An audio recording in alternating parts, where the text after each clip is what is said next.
Nós vamos fazer esta sessão agora com o David e depois teremos mais duas comunicações a seguir e faremos o encerramento do Congresso antes das oficinas. O Mário pode explicar um bocadinho melhor. Sim, como há oficinas que acabam um pouco mais tarde do que as outras, vamos encerrar, digamos, formalmente o Congresso agora no final da tarde, onde vamos ter mais pessoas reunidas, portanto mais energia também.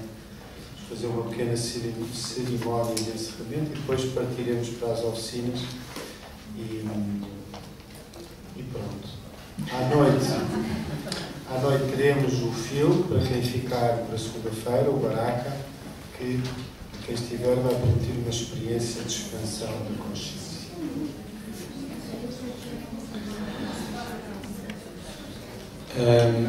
É com muito gosto que apresento o Lukoff, que vai-nos falar de um trabalho importante, culminado num trabalho longo, extremamente relevante para a tomada de consciência de determinado tipo de vivências que ao longo da história da psicologia e da psicoterapia e da psiquiatria e da medicina foram sendo confundidas com a psicopatologia, e esta distinção é extremamente importante. Estamos aqui perante uma pessoa que teve um papel relevante nessa distinção e continua a batalhar nesse sentido.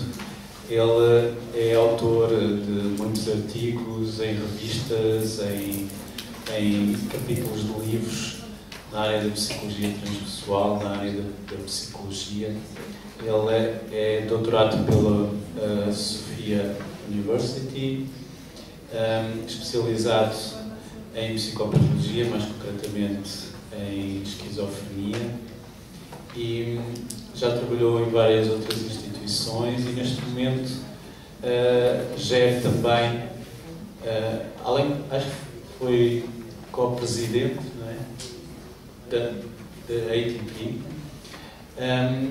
e agora gera um conjunto de recursos no sentido não só de formação, mas de informativos, para ajudar os terapeutas, a comunidade da área da psicologia clínica, a poder distinguir o que é que são fenómenos do mundo espiritual da psicopatologia, e tem feito o seu trabalho nesse sentido, e é com muito gosto que damos a palavra agora ao David. Thank you. Well, welcome everybody. Today I'm going to try to summarize about 50 years of my life's work in 45 minutes. For about 20 years, my focus was on spiritual emergencies, which included my own spiritual emergency. And then I spent about 20 years very focused on spiritual problems that are listed in the Diagnostic and Statistical Manual, which I don't think you use here in Portugal, but some of you may have heard of the Diagnostic and Statistical Manual. People even call it, in the United States, the Bible of mental health, because every diagnosis is listed in this book, and it includes a diagnosis of spiritual problem.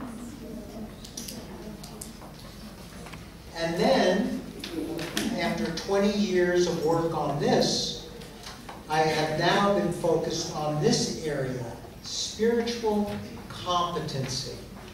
So now, let me explain these three different terms.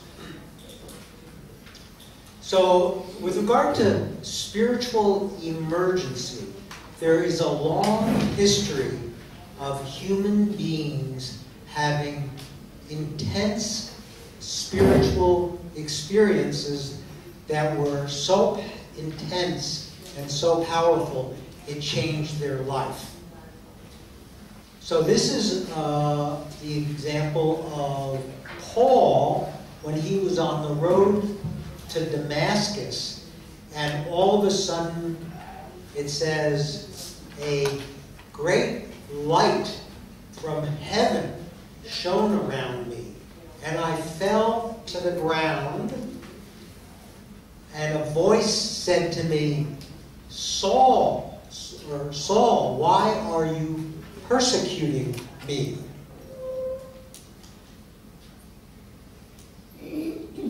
There are many images in art of people in mystical ecstasy.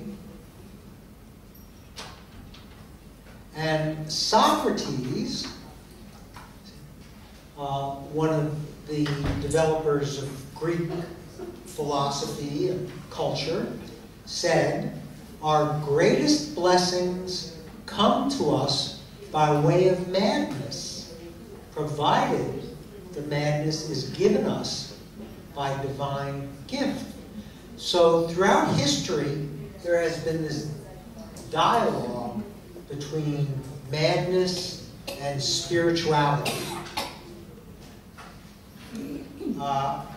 We know this. There are spiritual crises of shamans, of yogis like Muktananda and Ramakrishna, of the founders of the great religions like Buddha, Jesus, Muhammad, saints, desert fathers, John of the Cross, Saint Teresa, and famous mystics, Hildegard von Bingen. All of them had a spiritual crisis that was an important part of their development.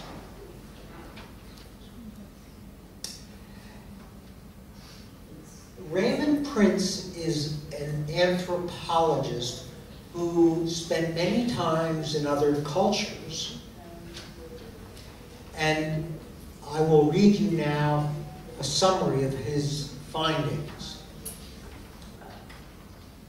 Highly similar mental and behavioral states may be designated psychiatric disorders in some cultural settings and religious experiences in others.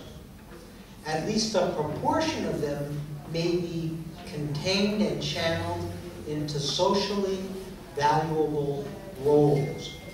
And certainly a very well-known example are shamans who have a spiritual crisis that initiates them into being a shaman.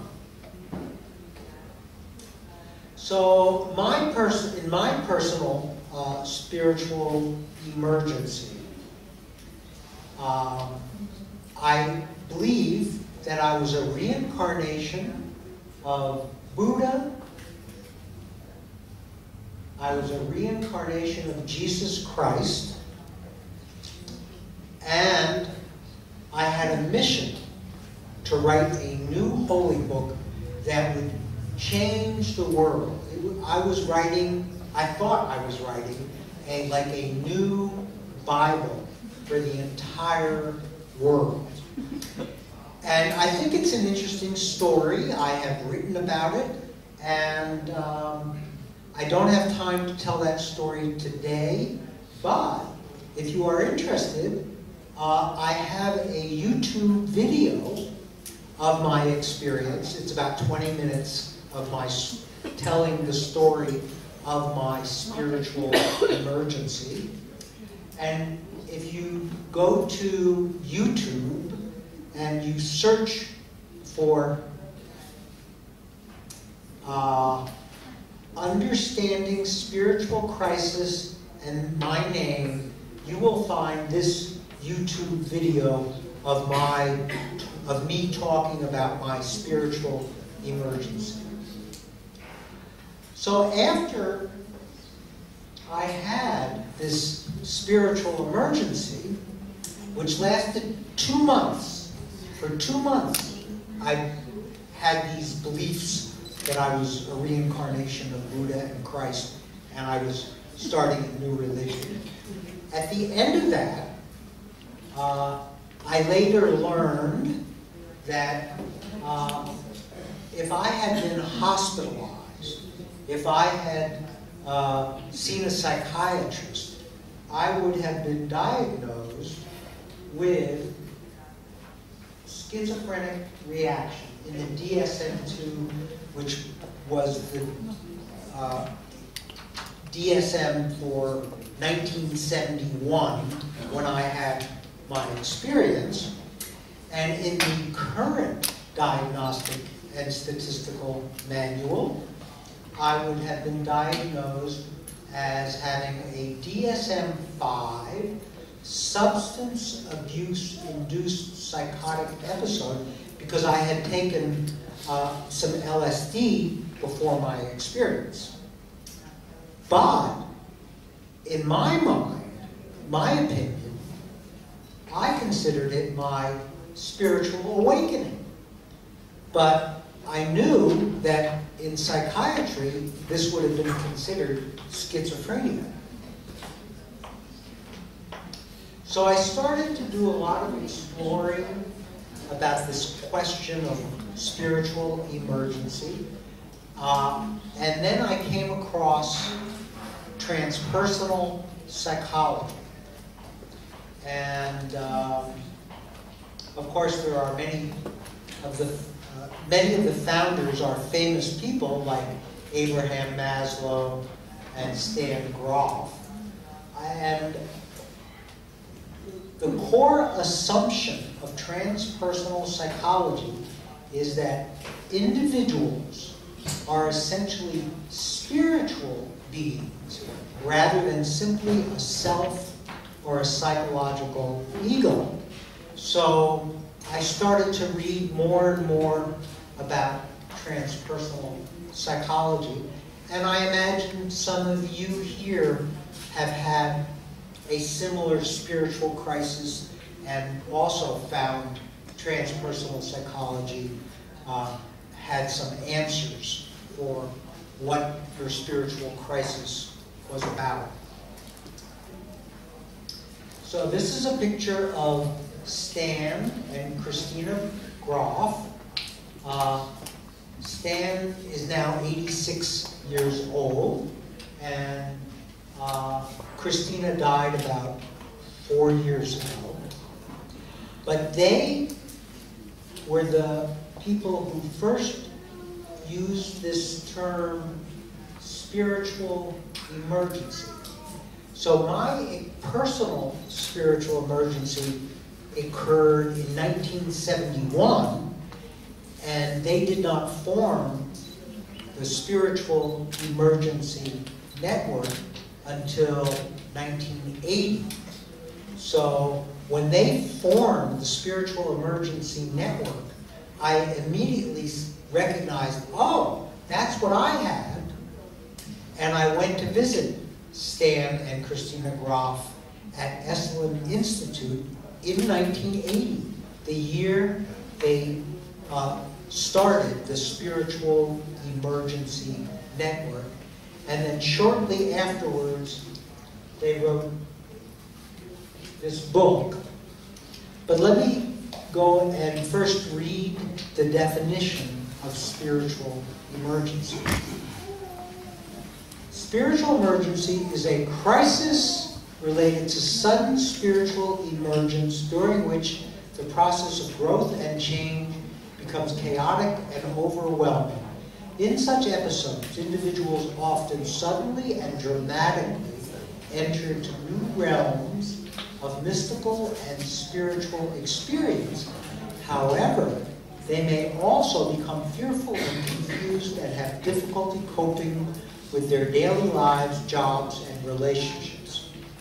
So I consider myself very, very lucky because for 2 months, my friends took care of me, they fed me, they let me stay in their apartments. I had no money, but I did not end up living in the streets. I did not end up in a hospital or being given antipsychotic medication because my friends took such good care of me.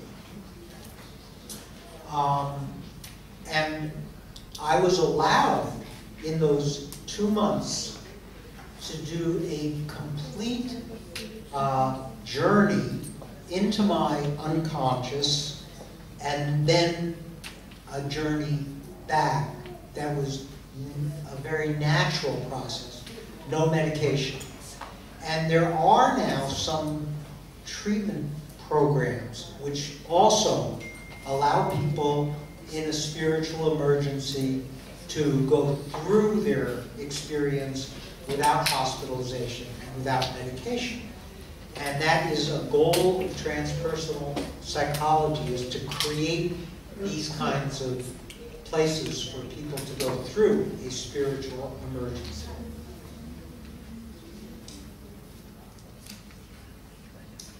And more people are having spiritual emergencies. If you were here in the morning, Stephen Taylor talked about the increase in the number of people having spiritual, mystical experiences. And one reason is because these spiritual practices are now available on YouTube, on CDs, on DVDs. You do not need to work with a teacher. So that makes spirituality much more accessible.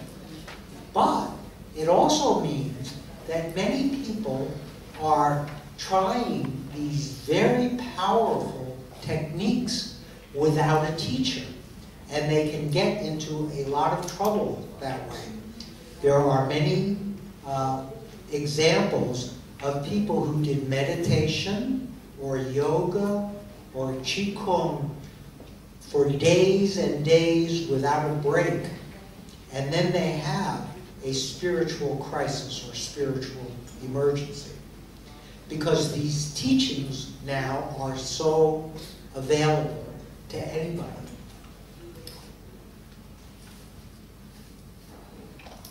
So, Stan and Christina Grof wrote about this in their book, which has articles also by R.D. Lang, Assagioli, Ramdas, Jack Kornfield, and many other people who have been working on this issue of spiritual emergency.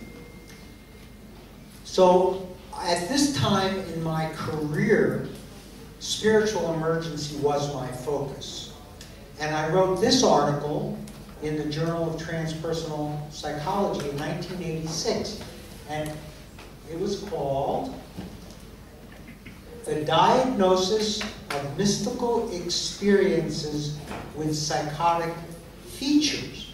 So these are genuine, authentic, mystical experiences, but then they also have some experiences like Paul did, a white light coming from heaven, or maybe hearing the voice of God or Jesus or Buddha. But they are still important experiences for that person. So, in working together with Stan and Christina Grof, we organized a conference with over 500 people in 1989. And at the end of the conference, the day after the end of the conference, we had a meeting of the organizers of the conference. And we said, well, it's nice to have 500 people come to our conference, but these are already people who believe in spiritual emergencies. What about all the rest of psychology and psychiatry? People who do not believe in spiritual emergencies? How can we change their minds? How can we make them aware of spiritual emergencies? So this is a colleague named Francis Liu. He was a professor of psychiatry at University of California in San Francisco.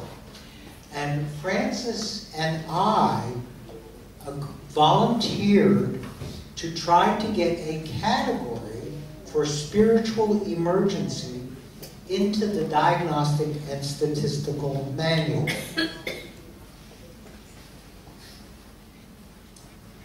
And this is not an easy job because psychology has been very hostile, very negative towards religion. So this is a quote from Sigmund Freud.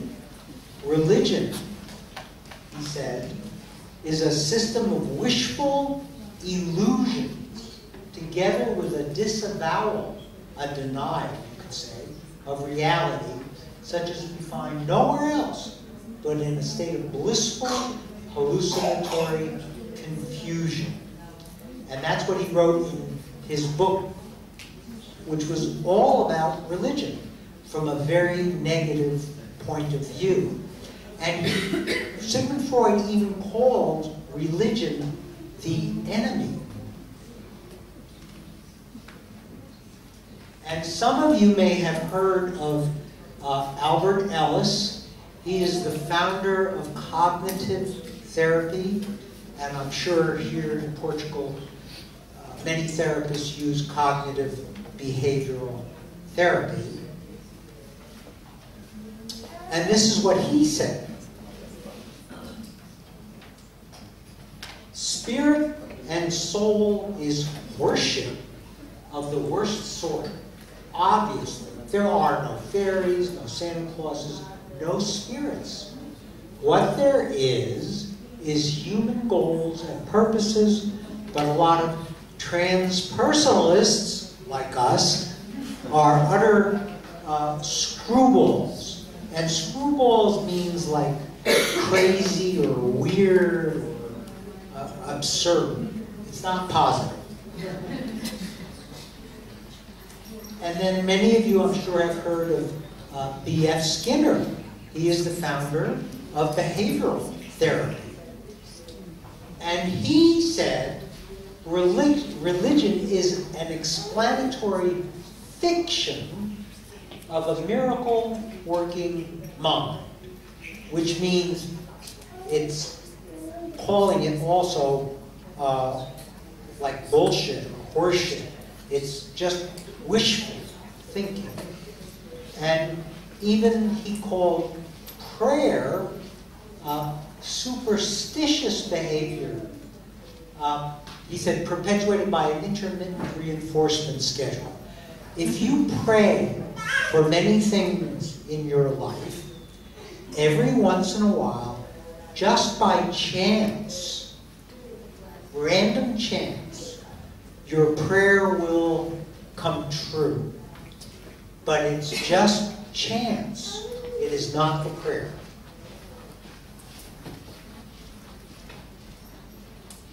Now, in the United States, most Americans are very religious. And I think that's different from many European countries. I know in many European countries, religion is not very important. Would you say religion is important for most people in Portugal, the Catholic Church or something? Would you say that? Yeah, I see. Okay. In the United States, 95% of Americans say they believe in God. Only 43% of psychologists say they believe in God. 70% of Americans are members of a church or a temple or a mosque or something. Only 18% of psychologists are. So this has been called the religiosity gap between psychology and the general population.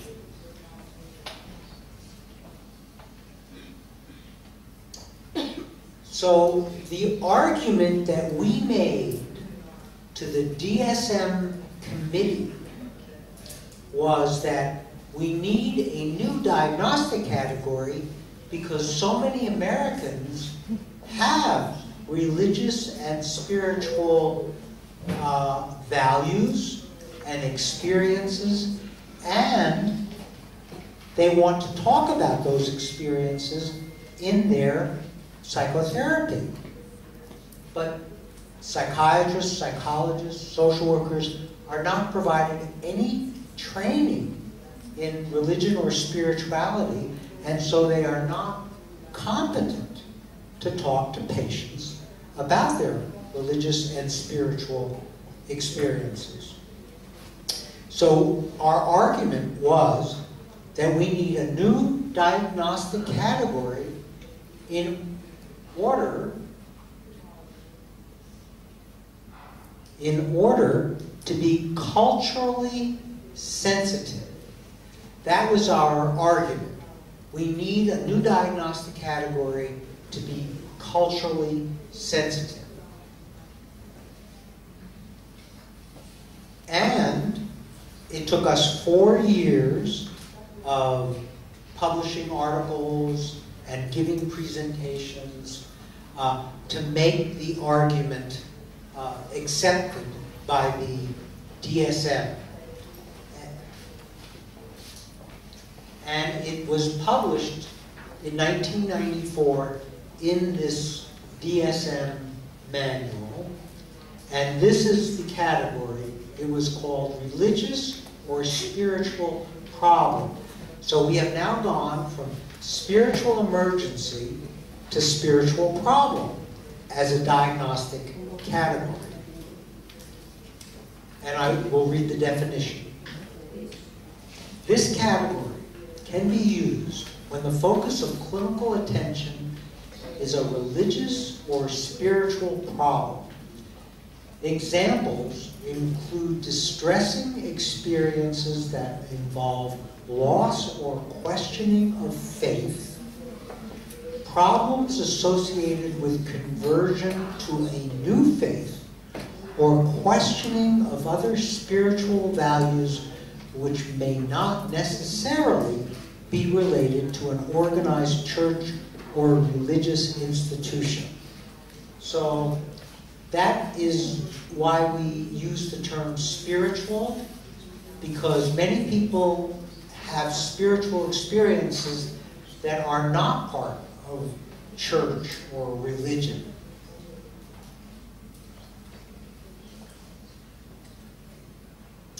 So let me give some examples of spiritual problems. At this conference, we have had many presentations about mystical experiences, and that can be one type of spiritual problem, because when people have a spontaneous mystical experience, often they are very confused. This is so different from their ordinary reality that they become disoriented. They don't know what reality is, because this experience is so different from everything that they have experienced in their life before. We also know that a similar thing happens with near-death experiences. People who have near-death experiences feel like they have changed. They have found a new source of insight and knowledge, but it is very difficult for them to talk about it. So many people, after a near-death experience, spend weeks or months really trying to understand what that experience was. In the classic near-death experience, as a person is dying, they see a big tunnel of light with many angels at the end of the tunnel. They see many of their dead relatives in the time, but then they come back to life. And then they say, oh my gosh, are my dead relatives really, really waiting for me? Are there really angels? They end up having many, many questions, and it can be very upsetting at first, for the first few months. But research has shown that after 5 years, most people who have near-death experiences have a higher level of functioning than they had before the near-death experience.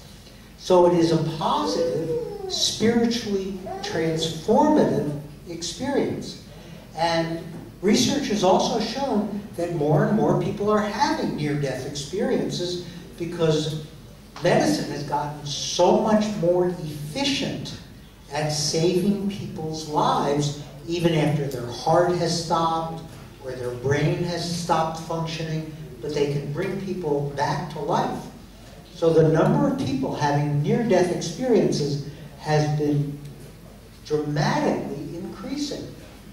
And then some people have spontaneous psychic experiences, and some people have alien abduction experiences, and often these are very confusing and upsetting at first.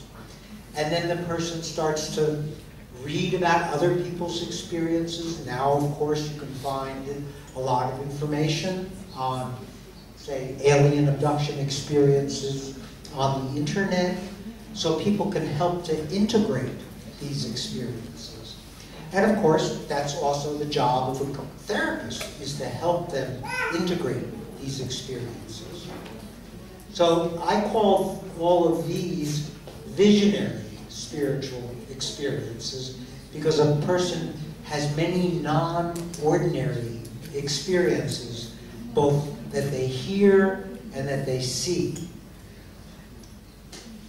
A second type of spiritual problem is related to spiritual practices like yoga, meditation, qigong, and so on, that they often are doing totally on their own with no teacher, and practices are so powerful that they open up parts of themselves that are brand new and that can be frightening or confusing, so they can end up getting hospitalized or put on medication because of doing yoga or meditation. But of course, spiritual teachers know how to help a person who is having these experiences so that they don't disrupt their life. But again, many people now do meditation, yoga, tai chi, qigong without a teacher. And that is how they get into trouble. And then in the United States, we have many people from Mexico and South America and Asia where they believe in possession by spirits. So in the psychiatric hospitals, if a person has the experience of thinking they are possessed by a spirit, many times a psychiatrist will put them in a hospital because they do not understand that this is a normal experience for people, say, in the Caribbean or Mexico or Korea. We think it is psychotic, but in those cultures, when a person says they are possessed, their friends say, this person is having much stress and we need to help them. But they don't put them in a psychiatric hospital. So this is a quote by Abraham Maslow, who is one of the founders of transpersonal psychology. And he said, it is very likely, indeed almost certain, that these older reports of mystical experiences, phrased in terms of supernatural revelation, such as hearing God's voice, were in fact perfectly natural human peak experiences of the kind that can easily be examined or studied today. And he wrote a whole book called Religion, Values, and Peak Experiences.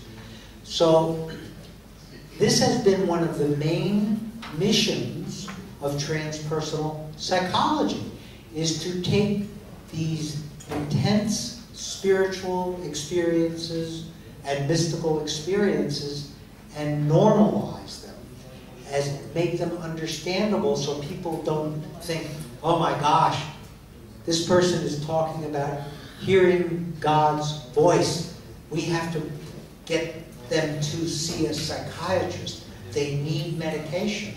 Instead, Abraham Maslow says, no, these are normal human experiences.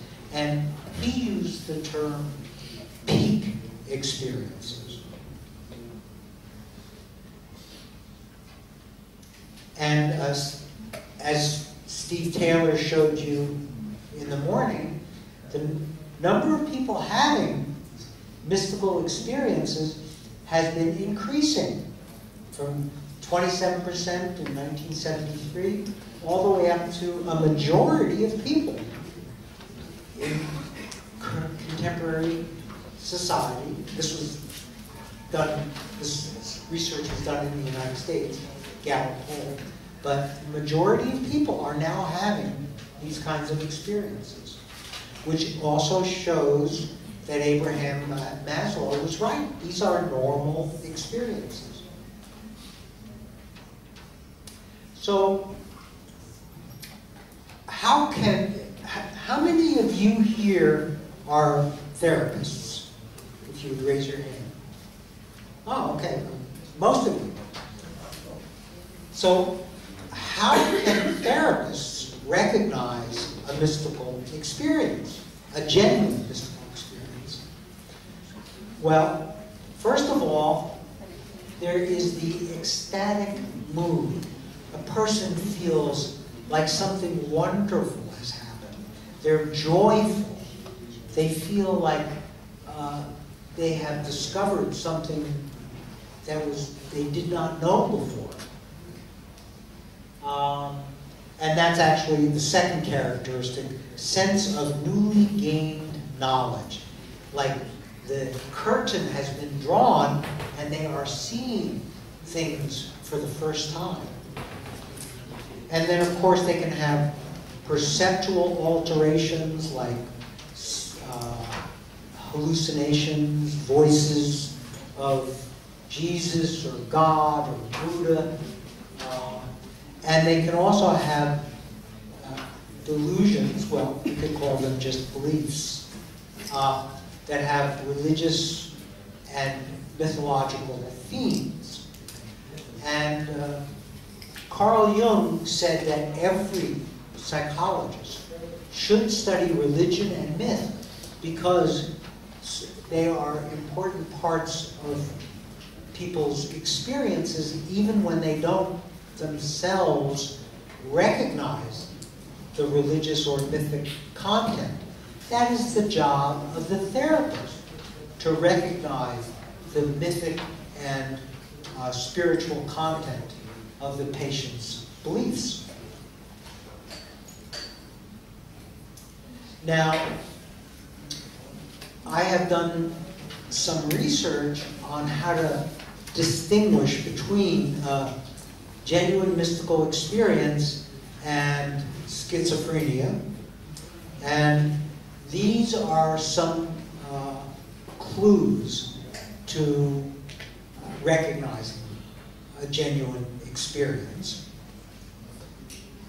First of all, did the person have good pre-episode functioning? In other words, before this spiritual crisis, were they able to work?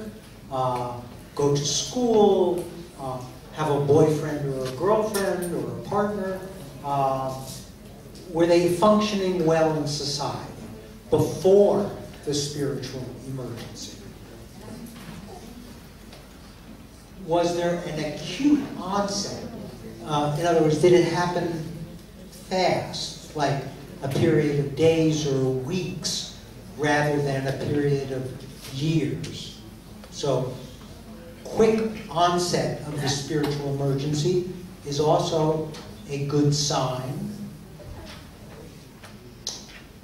A stressful precipitant, in other words, did the person have an accident, a car accident?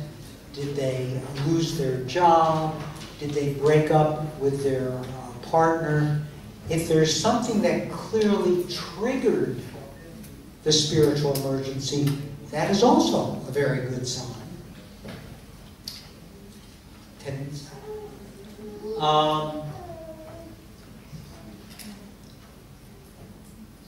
Do they have a positive exploratory attitude toward the experience? In other words, do they want to talk about it? Do they want to read about it? The opposite would be a more paranoid reaction. Oh, people are trying to harm me or poison me. I need to stay away from people. And then they try to go and be alone. That is not a good sign. And then absence of conceptual disorganization and confusion. In other words, they can still explain what is happening to them clearly. I know when I worked at a psychiatric hospital, there were some patients who would be talking and it didn't make any sense. I could not understand at all what they were saying. That would be a bad sign. So these are called good prognostic indicators. In other words, these are research-validated signs that a person who has a spiritual emergency is going to recover without medication, without hospitalization. Okay, so let me talk now a little bit about spiritual competency. So Abraham Maslow, I want to read another quote of his. To oversimplify the matter, it is as if Freud supplied to us the sick half of psychology, depression, anxiety, trauma, psychosis, neurosis. And we, meaning transpersonal psychology, must now fill it out with the healthy half. Optimal human functioning, spirituality.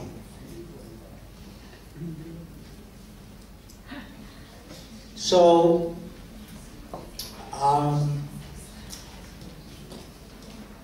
some colleagues and I felt that there was too much emphasis on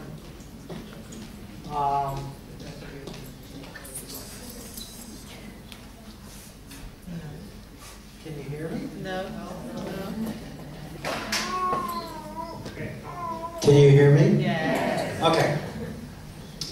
So some colleagues and I felt that spiritual problem was still too much tied to sickness and illness and problems. For most people, spirituality is a strength. It's a resource that we as therapists should learn how to make use of. So that's the other half that Abraham Maslow was talking about.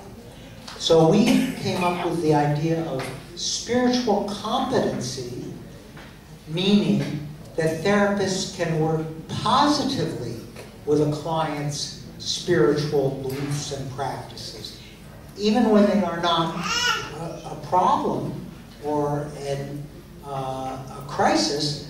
they can still be a part of therapy that can benefit the patient.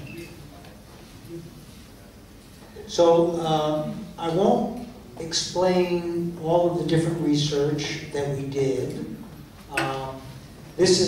We published 2 articles, research articles, in peer-reviewed scientific journals. This is one of them. And it was published in a journal of the American Psychological Association, and it's called Competencies for Psychologists in the Domains of Religion and Spirituality. And I'm down here as an author. I'm not the first author. And we also wrote a book on spiritual and religious competencies in clinical practice. So let me, actually I think I want to go to here. So here are some examples of competencies. One competency actually does refer to spiritual emergencies. We came up with 16 competencies. And competency number 6 is psychologists can differentially diagnose religious or spiritual problems, including spiritual emergencies, and can treat religious or spiritual problems appropriately or make referrals when necessary. So one spiritual competency is to be able to identify a spiritual emergency.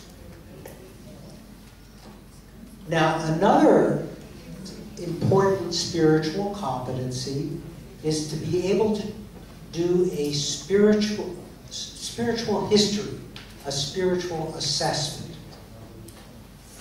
Psychologists assess spiritual and religious background, heritage, practices, attitudes, beliefs as a standard part of understanding a client's history.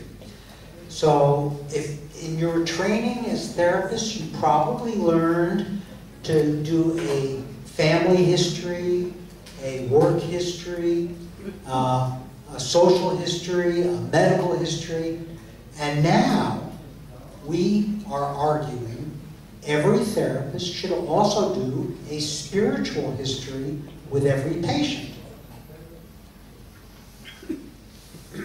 And I don't have time to go into the actual assessment tool, assessment instrument that I developed. I'm happy to share it with anybody. In fact, I have put it on my website. But the very first question in the spiritual history is, do you have any beliefs or practices that help you cope with difficulties or stress? This question then allows an individual to say if religion or spirituality is important to them without the therapist imposing that on the patient. It's what's called an open-ended question.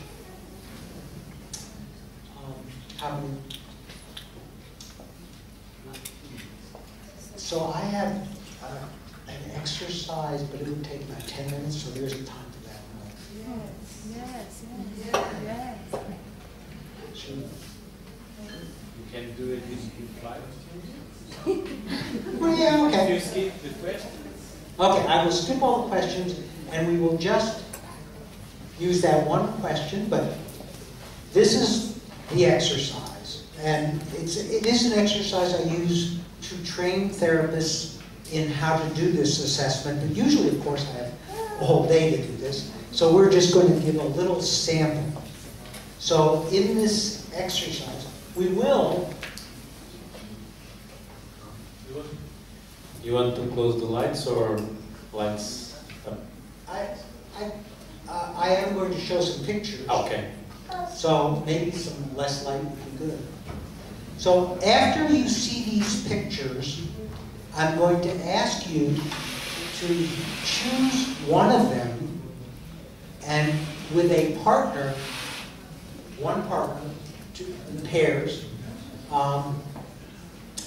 ask to share why this picture spoke to you.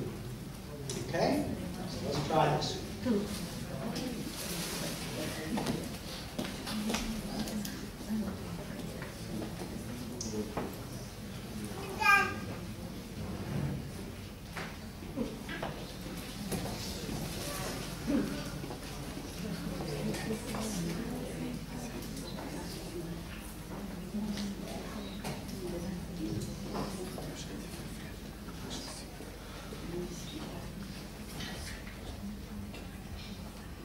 So think of which one of these pictures reflects a part of your spirituality.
So,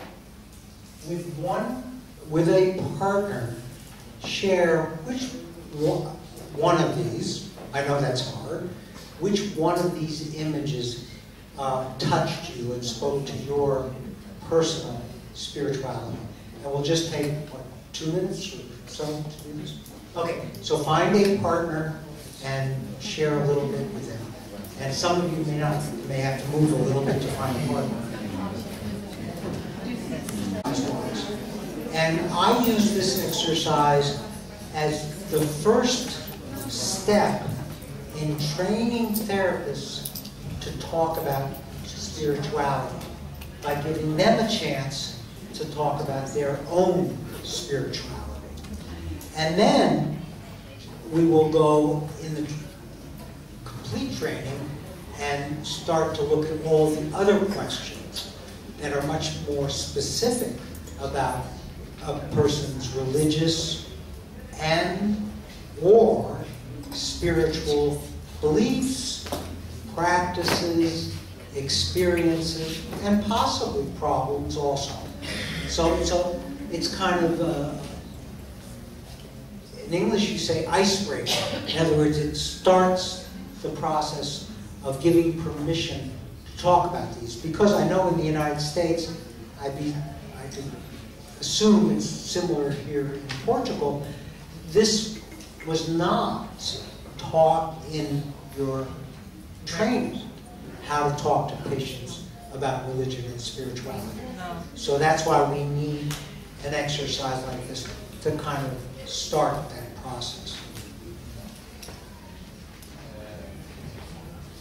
Thank you, David. It was a great talk. Nós vamos dar continuidade aos trabalhos, porque nós entramos aqui em uma espécie de portal temporal, isto distorceu-se em termos de tempo durante o Congresso, não sei.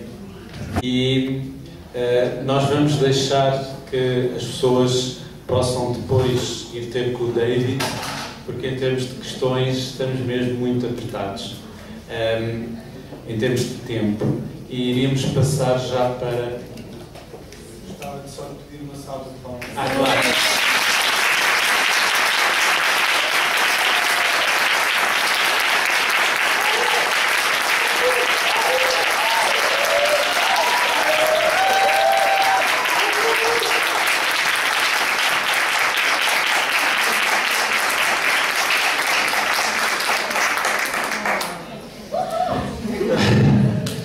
Agora vamos continuar com duas comunicações breves. Vamos iniciar com a Denise Pereira.